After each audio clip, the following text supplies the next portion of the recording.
Just জীবনে একটা ভুল করছো, আমাকে বিয়ে করে ফেলছো, বিকজ আমি তো তোমার জন্য পারফেক্ট না।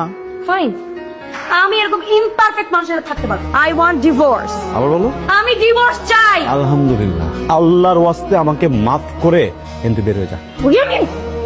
ভাবা ভাবি সব শেষ।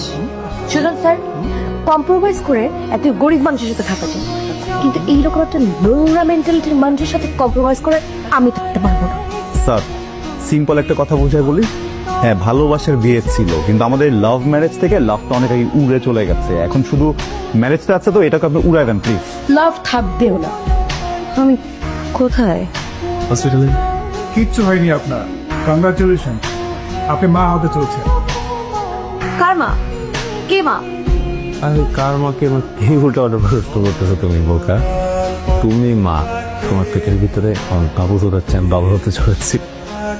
একটু আগে ডিভোর্স পেপারে সাইন করে আসছি, আমি মা হতে চলছি মানে? আর আশ্চর্য কথাবার্তা। প্লিজ, এটা একটা হসপিটাল, আপনার একটা সুসংবাদের ব্যাপার। ডিসিশন কি নেবেন না নেবেন এটা বাসায় গিয়ে নিতে পারেন। তুমি আমাকে তোমার এই চেহারাটা আর কোনোদিন দেখাবা না। It's okay, it's okay. এই সেম ভুল ধারণা আমারও ছিল, বুঝছো? আমিও ভাবছিলাম যে গতকালের পর আর কখনো তোমার চেহারা দেখতে হবে না, কিন্তু দেখো এখন বুঝতেছি তোমার চেহারাটা না দেখলে তো আমি তো শান্তি পাবো না, আমার তো রাতে ঘুম হবে না। আমি কার দিকে তাকা থেকে ঘুমাবো একটু বলো? আর তুমি যে বাসা থেকে চলে যাবা, তুমি তো একা একা যাবা না, সাথে করে তো পেটের ভিতরে আমার বাবুটাকে নিয়ে যাবা, এটা তো আমি হতে দিব না, বুঝছো না শোনা?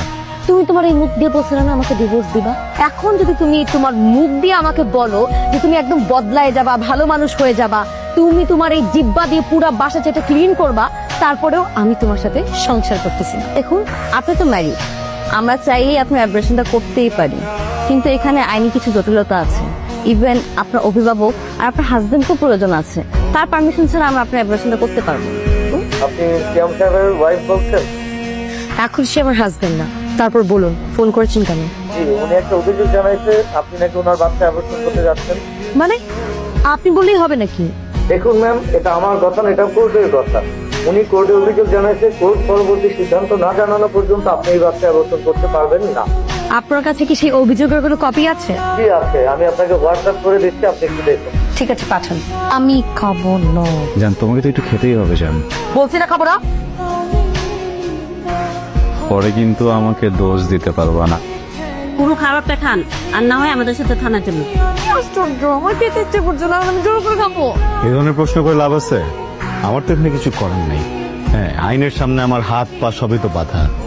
দেখো, আমি একটা কথা বলি, দেশের প্রচলিত আইন অনুযায়ী গর্ভাবস্থায় একজন নারী এমন কোনো কাজ করতে পারবে না যেটা পেটের ভিতরে সন্তানের জন্য ক্ষতিকারক। কিসের গাড়ি?